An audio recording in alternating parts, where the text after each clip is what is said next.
Class is calling on reserve energy. Class is the ability to overcome any number of challenges during a race. Class doesn't mean you never get tired, but it does mean you never show it. Class doesn't mean you're not tempted to quit sometimes, but it does mean you never actually do. And in the final yards of a race, class makes the difference. The title of this session is Perseverance, but it could very well have been Class, because they seem to be very similar qualities. Whatever word you want to use, this is an extremely important element of strong character. I also suspect that in recent years we've overlooked the importance of perseverance to some extent, because we believe so strongly in talent as the true determinant of success. For instance, there are a great many special programs in the schools for so-called gifted children, and these programs can begin as early as the first grade. A child is tested, and he's either gifted or he isn't. Of course, there are some educational systems that place a little less faith in talent and a little more faith in long, hard work. And since those systems have been the source of some incredible progress in recent years, I think it's important to look closely at perseverance and how you can get some of that stuff, whatever your gifts and talents may be. But can you really develop perseverance? To a great extent, I think perseverance can be learned. And there are some very powerful techniques that can help you learn it. By far the most important tool you can use in developing perseverance is a personal list of challenging, realistic, well-defined, and highly rewarding goals.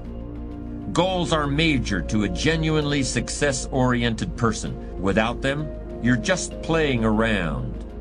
The difference between a goal-directed individual and someone without goals is like the difference between a Wimbledon champion and a kid batting a tennis ball around on a court with no net. No opponent to bring out the best in him, and no way of keeping score. Despite everything that's been written about the importance of goal setting, very few people actually put it into practice. It's always amazed me the way the average guy puts more thought and effort into planning his 2-week vacation than he devotes to planning his life. What's he taking a vacation from? He hasn't really decided what he's trying to do in life, but for 2 weeks out of the year, he just decides he wants to do something else. And this is what he plans very carefully. Challenge creates strong character, and goals represent challenge in its most positive form. Leaders have their personal goals clearly in focus, as well as the goals of the organization. In fact, one of the principal responsibilities of leadership is defining goals for the vast majority of people who aren't able to do it for themselves. Over the years, I've developed some ideas about effective goal setting, and I'd like to share those with you in a moment. And I also want to point out some traps of goal-directed behavior that aren't usually talked about, but that certainly ought to be.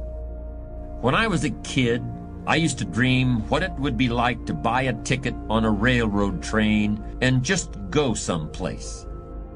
I really didn't think about where I'd be going or how long it would take to get there. I just loved the idea of getting on the train and just letting it take me someplace.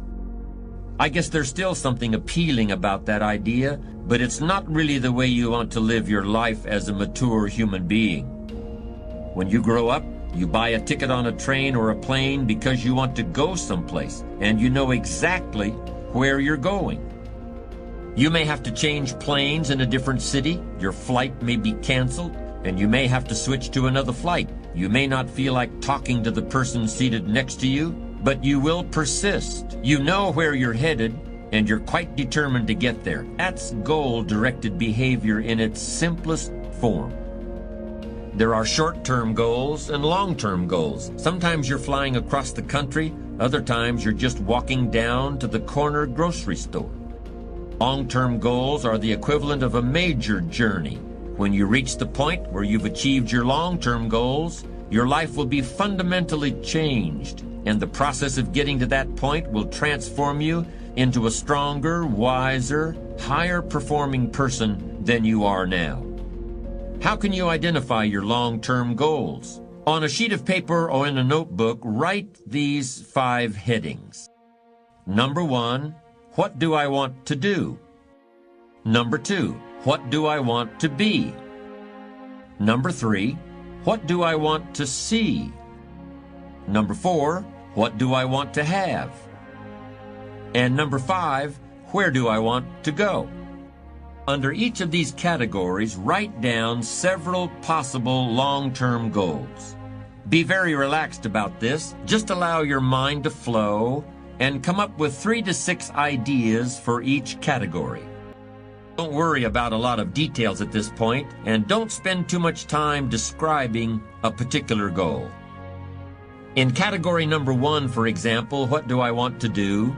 Suppose you want to write a book about the history of your family. Just quickly jot down family history.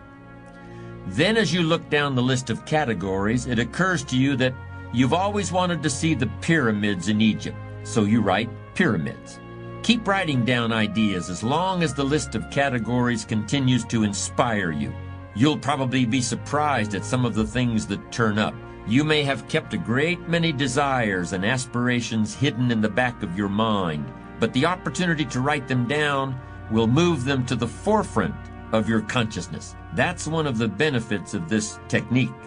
When you're satisfied with your list of long-term goals, read through the list once again. Then, beside each item, write the number of years that you believe it will take you to achieve that particular goal.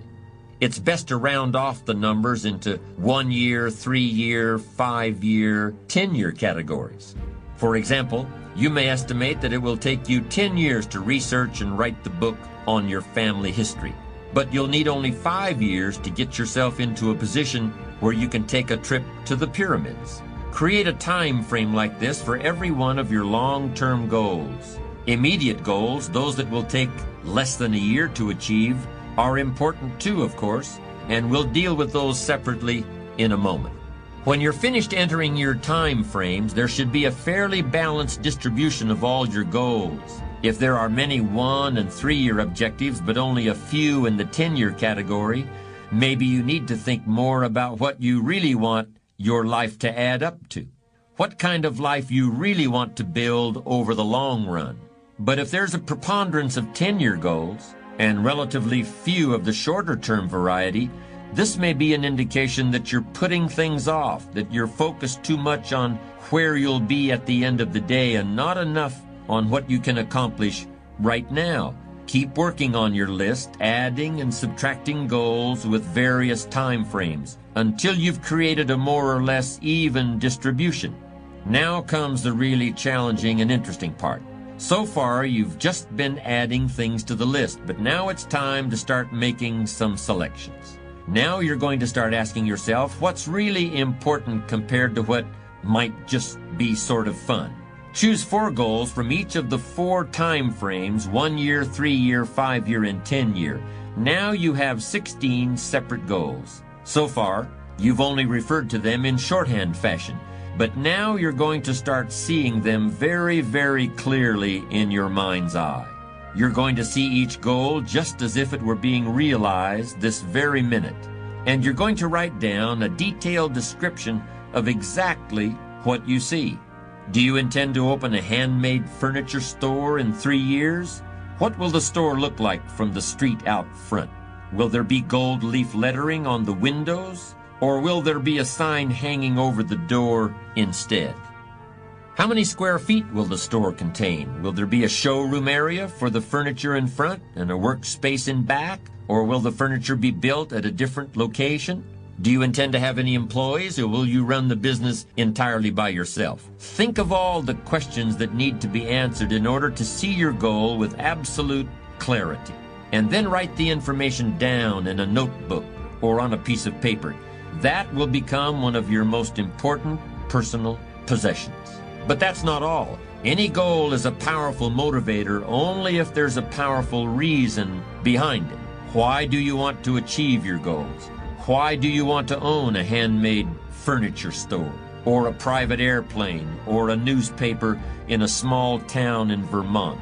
Why do you want to compete in a triathlon? or visit the Australian outback, or be the first woman in your family to earn a PhD. Write down your reasons for wanting each goal in the same degree of detail that you use to write your descriptions. If you can't find a clear and convincing reason for each of your 16 goals, do some serious reevaluating.